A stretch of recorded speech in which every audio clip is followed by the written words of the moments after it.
বিসমিল্লাহির রহমানির রহিম। আসসালামু আলাইকুম। সবুজের ছোঁয়া থেকে সবাইকে স্বাগত জানাচ্ছি। আপনারা কেমন আছেন? আশা করি ভালো আছেন। আমি আল্লাহর রহমতে ভালো আছি।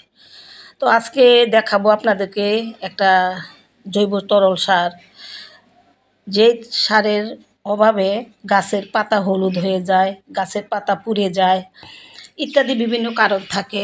গাছের গ্রোথ হয় না, ফল পরিপুষ্ট হয় না এবং ফল পাকলেও সেটা মিষ্টি হয় না।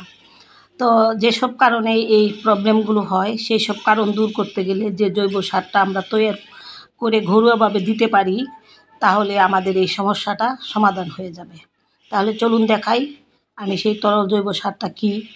আপনারা সবাই অবগত আছেন এই বিষয়ে। এটা হলো চাপাতির তরল।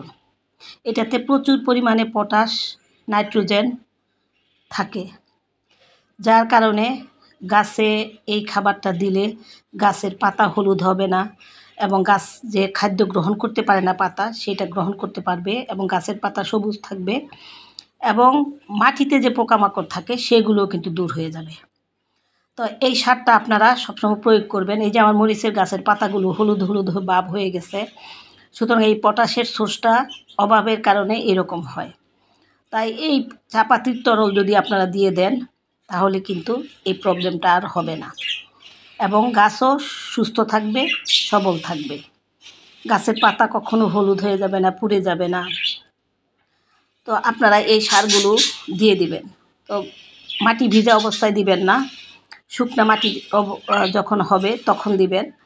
ভিজা মাটিতে এটা দেওয়া ঠিক না, তাহলে ব্যাকটেরিয়া আক্রমণ করবে, ফাঙ্গাসে আক্রমণ করবে মাটিকে। তাই এই নাইট্রোজেন কিন্তু আমাদের সবার ঘরেই আছে। চাপাতি আমরা চা খাই, যে চা ফেলে দেওয়া চা সেটা দিয়ে আমি জমিয়ে রাখি, জমিয়ে সেই কাজগুলো আমি করি। তাহলে আমার ভিডিওটা ভালো লেগে থাকলে অবশ্যই লাইক, শেয়ার, কমেন্টস করতে ভুলবেন না। সাবস্ক্রাইব করে আমার পাশে থাকবেন, বেল বাটনটা বাজিয়ে দেবেন, তাহলে আমার সকল নোটিফিকেশনে আমার ভিডিওগুলো পেয়ে যাবেন। তো ভালো থাকবেন, সুস্থ থাকবেন, সবুজের ছোঁয়ার পাশে থাকবেন। আল্লাহ হাফেজ।